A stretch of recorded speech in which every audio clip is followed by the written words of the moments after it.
up and sit down.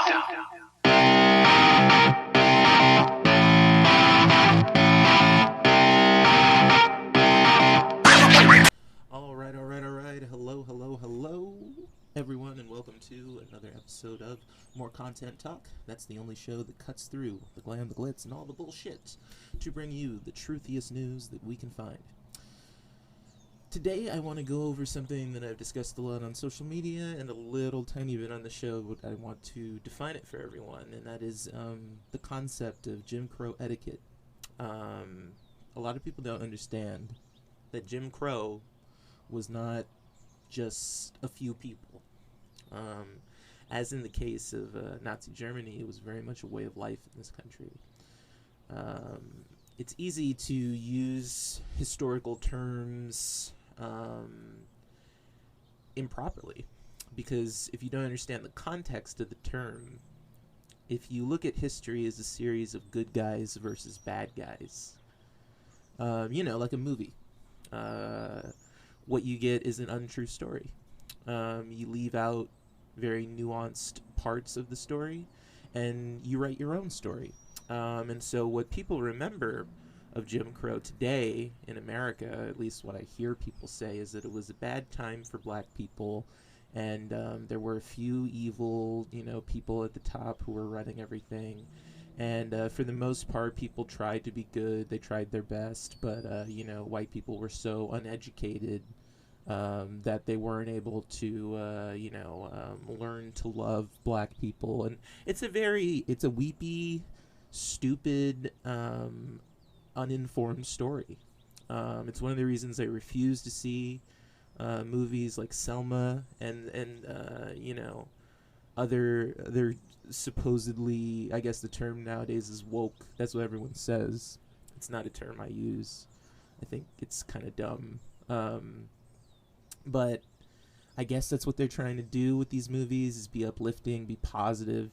And this is not a positive period in history. There's no room for your hope here, okay?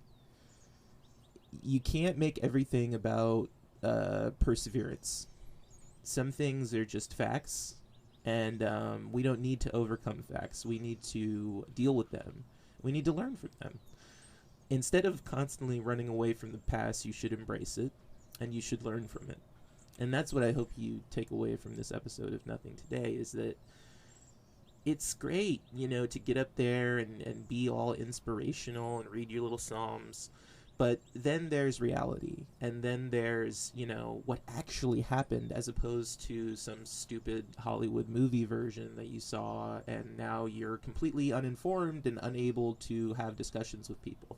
Part of the reason that, we have polarization is because of that, is because there are people in society who are uninformed. And when you have that, guess what happens? They don't give a shit about certain people because they don't have any idea the context of the struggle. They may be aware of the struggle, and you hear white people say this all the time. Yeah, I know, but I didn't do anything. I didn't do it. That's incorrect. I'm not racist.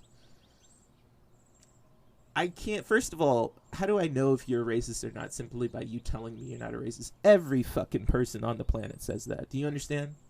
Every single fucking person at one point or another. Could be a white nationalist, doesn't matter. To lie, right? Because they don't want people to know that they're white supremacists. That's not how white supremacy works. It's not an open thing. It's hidden. It's beneath the surface. That's how they operate. That's how gangs and thugs operate.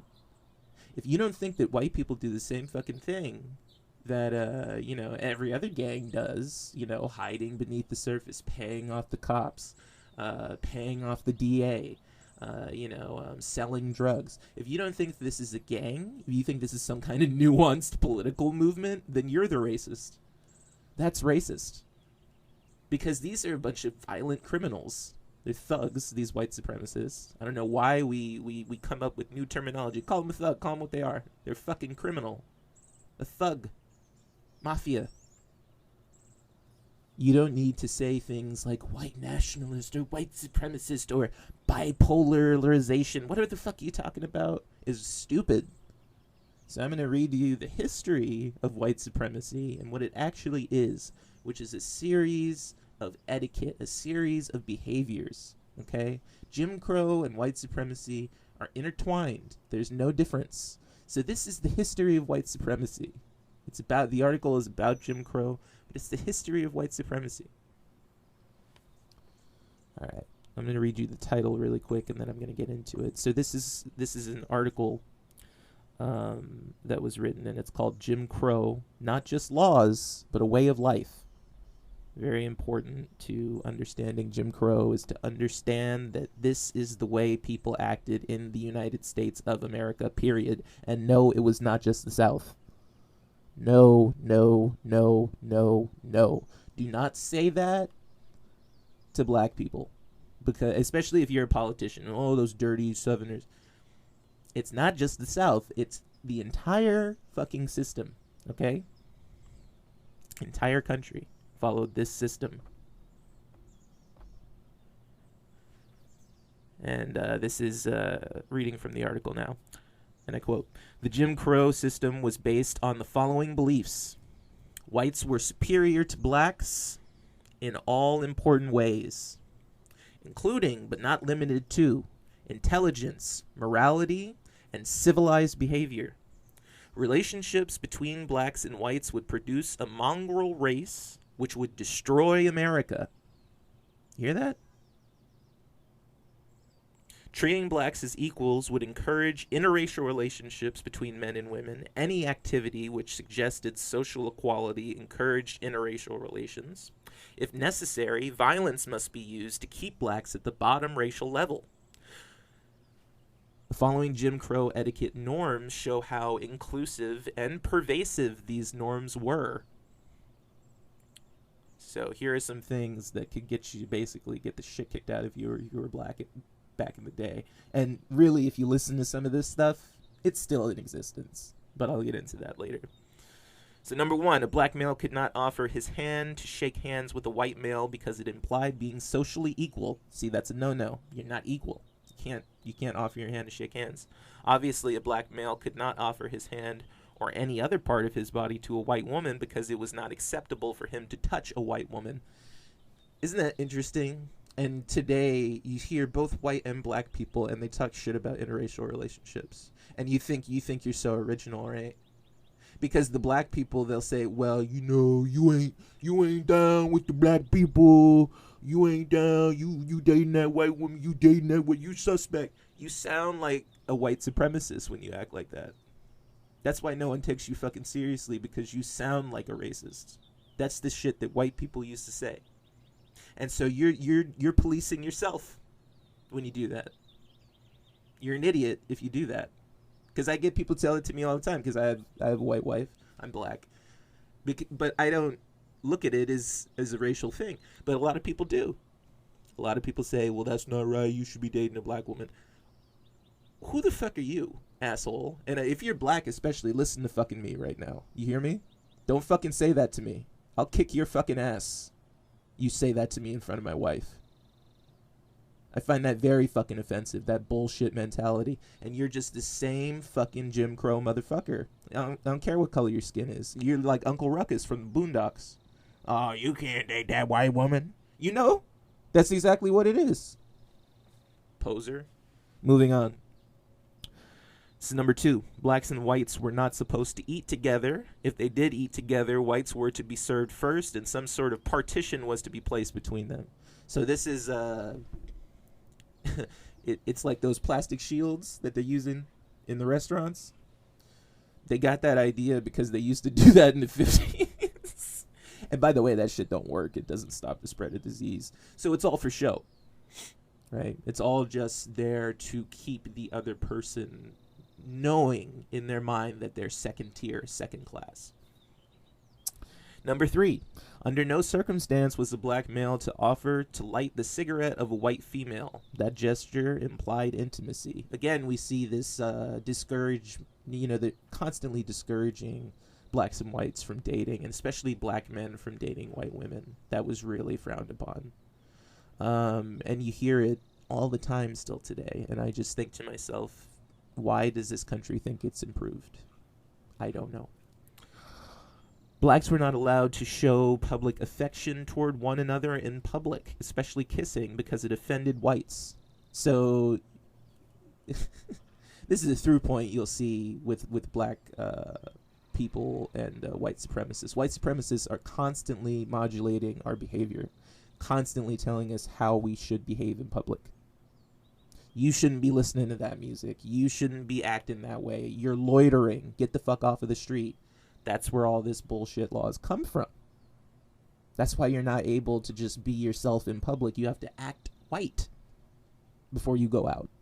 Or if you want a job, you have to act white. You do. Jim Crow etiquette required that blacks were introduced to whites, never whites to blacks. For example, Mr. Peters, the white person, this is Charlie, the black person that I spoke to you about. So you can't even introduce yourself. It's not allowed. It's very similar to how one would have behaved around a monarch. And as I've said before, etiquette in general was created by monarchs and dictators and nasty people who think that you don't have any rights. That's why they're telling you what to do, because they think you're too stupid to figure it out on your own. You can't figure out on your own that you have to wash your hands. According to these people, after you go to the bathroom, you can't figure it out. You're too dumb. You can't figure out that you're not supposed to tear shit up when you go outside. You need these white people to tell you. And that's what I'm saying. Why do you follow manners for? What's the fucking point? Doesn't make any sense. Number 6, whites did not use courtesy titles of respect when referring to blacks. For example, Mr., Mrs., Ms., Sir, or Ma'am. Instead, blacks were called by their first names. Blacks had to use courtesy titles when referring to whites and were not allowed to call them by their first name. So again, you see the double standard, right? I can do it, but you can't. And it's interesting that most teachers are white. That's just true, right? Mr.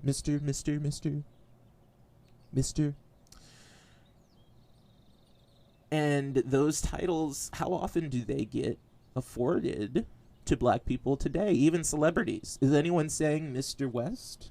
Is anyone saying Mr. West? Nah, they call him Kanye. That's why I said, you ain't moved up that much, and I'm not impressed. You can't even get people to call you Mr. in Hollywood if you're black, or Mrs., or Ms., or Ma'am. Those titles very rarely used toward black people in movies or in the industry in general. I don't ever remember being called Mr. Carter by anyone but a black person. I'm just being real. All right, moving on. Number 7. If a black person rode in a car by a white person, the black person sat in the back seat or the back of a truck. Can you fucking believe that? Can you imagine someone, oh, you can't sit in the front of the truck, go sit in the back. In the bed, the truck bed. And number 8, white motorists had the right of way at all intersections. So even if, a white person was drunk and acting crazy, black person had to pull over. All of this is designed to make you feel inferior. And many of you still do feel inferior. One of the reasons that I almost killed myself was because I felt inferior. And so, especially for black people, I'm trying to help you. For white people, I want you to realize, hey, I understand you didn't invent any of this shit, but you can't avoid it. It's in the system. That's what they mean when they say systemic racism. You can't avoid it. It's just there. And a lot of this stuff, I'm sure especially younger white people, you may not think this stuff. However, these ideas were embedded into your mind when you were young. And so oftentimes you may offend someone and not even know why. That's the complexity of Jim Crow etiquette. Speaking of Jim Crow, who was Jim Crow? Do any of you know? I do.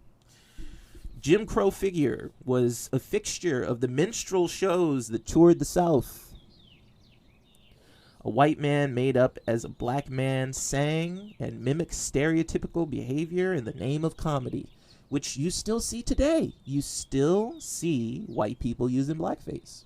And I know Hollywood is all upset because black people They don't want to watch it anymore. Whoa, I mean, I feel bad for Hollywood. Sarah Silverman, she had to go through a tough time there, making $8 million a year. It's tough. It's tough stuff to get called out when you act like a fucking idiot. So tough cookies. I don't care. But that's what Jim Crow was. He was a minstrel show character played by a white man who put black coal on his face and just made fun of black people, because that's humor to idiots.